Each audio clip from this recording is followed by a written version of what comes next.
Italy's lower house has voted to draft rules for small modular reactors within 12 months. That legislative move came because fossil fuels supply half of Italy's electricity. Supporters demand nuclear stability, but industrial leaders say businesses need immediate renewable relief.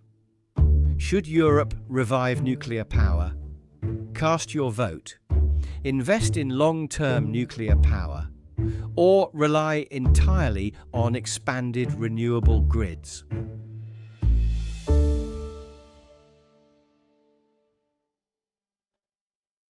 Decades ago, Italy shut down all its nuclear power plants after strong public opposition. In June, Italian lawmakers approved a plan to draft new reactor rules within 12 months. Fossil fuels still generate half of Italy's power, pushing bills 30% above European averages. Meanwhile, 130 gigawatts of solar and wind projects wait for official clearance. Tom, does Italy's high energy cost justify starting a nuclear revival today? As I see the issue, Italy's new legislation directly addresses severe economic vulnerability. Imported fossil fuels currently generate half of Italy's electricity. That heavy dependence drives wholesale power bills 30% above the European average. High energy prices hurt local manufacturers and force factories to cut back production. European economies remain vulnerable to recurring geopolitical energy shocks that spike fuel prices. Establishing nuclear power provides long-term insulation by producing clean electricity at home. What we need to keep in mind is Italy's steep, difficult landscape. 2/3 of the country consists of hilly or mountainous terrain. This geography creates severe physical limits for expanding land-intensive solar and wind projects. Furthermore, high reliance on intermittent renewables creates balancing strains during extended weather lulls. The Iberian blackout showed that relying on expensive backup gas leaves national grids vulnerable. Nuclear energy supplies the firm, weather-independent power needed to secure long-term grid stability. Tom argues that domestic nuclear power lowers expensive energy bills for struggling businesses. He also stresses that mountainous terrain limits renewables during prolonged weather shortages. Emily, how do you respond to Tom's case for reviving nuclear energy in Europe?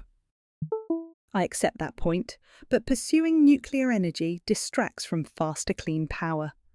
Italian industrial group Confindustria warned that businesses cannot wait another decade for power. Factories need immediate government clearance for pending solar and wind projects to lower costs now. The International Energy Agency states that solar power is the cheapest electricity in history. Declining battery storage costs now allow wind and solar to cover over 95% of grid demand. Fast-tracking nuclear development also weakens essential environmental protections across Europe. In Britain, the government proposed substituting Nature Fund payments for wildlife impact assessments. That controversial policy bypasses traditional planning rules designed to protect delicate natural habitats. Severe coastal erosion already threatens Britain's £40 billion Sizewell C nuclear plant. Rising sea levels expose expensive infrastructure megaprojects to severe long-term financial and climate risks. In short, nuclear power transfers long-term ecological and financial burdens directly onto taxpayers. Emily contends that businesses need rapid renewable approvals rather than waiting a decade. She adds that nuclear builds weaken wildlife protections and risk coastal climate damage. Tom, how do you answer Emily's warning about construction delays and environmental risks? I grant that expanding solar arrays and battery storage provides rapid, cost-effective capacity additions. However, relying exclusively on renewable energy triggers severe land-use conflicts and public resistance. In Orvieto, Italian residents and engineers are actively fighting planned wind turbines to preserve local heritage. Germany's green transition faces strong public backlash and structural hurdles when expanding traditional renewable infrastructure. Nuclear energy avoids these spatial battles by generating high-density power on a minimal footprint. In addition, specialized next-generation reactor designs under development are engineered to run on recycled nuclear waste. This advanced technology turns a historical disposal challenge into a long-term source of clean electricity. Nuclear revival offers a compact, permanent solution that protects both our landscapes and our energy supply. Tom concedes that solar arrays and battery storage deliver fast, immediate savings. However, he points to growing countryside land disputes and highlights small reactors that run on waste. Emily, what is your counter-argument to Tom's vision of compact, waste-fueled nuclear power? I grant that maintaining firm grid stability during extended winter weather lulls is essential for heavy industry. However, claiming that nuclear power guarantees national energy independence is deeply misleading. In reality, advanced reactor manufacturing relies heavily on specialised foreign supply chains across the globe. Britain's Rolls-Royce drew sharp criticism for outsourcing core reactor components to South Korea. That decision directly threatened the government's 70% domestic manufacturing target. Importing specialised reactor hardware transfers long-term strategic reliance directly onto foreign manufacturers. Furthermore, historical evidence proves that large nuclear megaprojects systematically suffer from severe budget overruns. Psychological optimism bias and complex designs repeatedly cause long construction delays.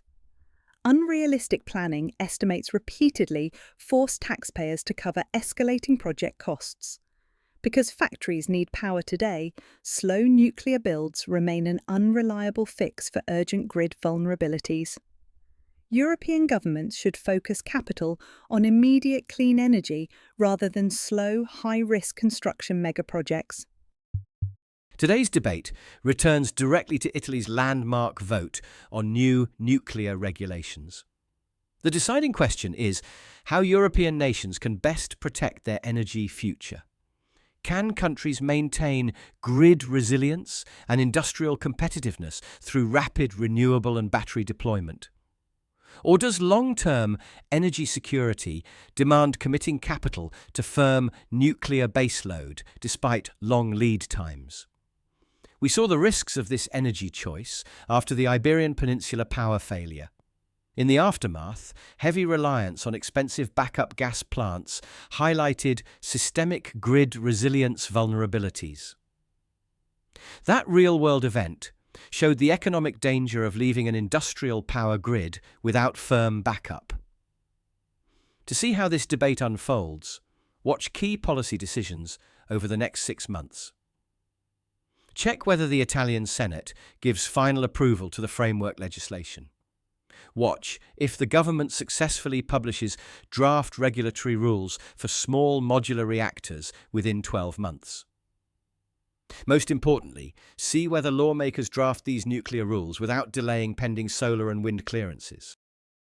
Now it is your turn to practice 3 useful debate phrases from today's discussion.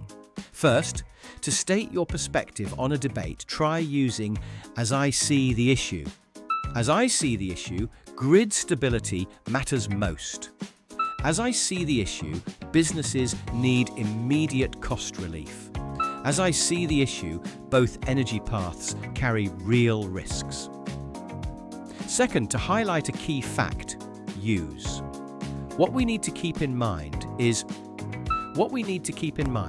how geography limits renewables. What we need to keep in mind is who pays for construction delays. What we need to keep in mind is the high cost of imported gas. Third, to grant a detail before answering, try, I accept that point, but solar power is much faster to build. I accept that point, but nuclear reactors require 10 years to construct. I accept that point, but foreign supply chains create vulnerability. Try using one of today's expressions in the comments below. Thank you for listening, and join us next time on The Breakfast Debate.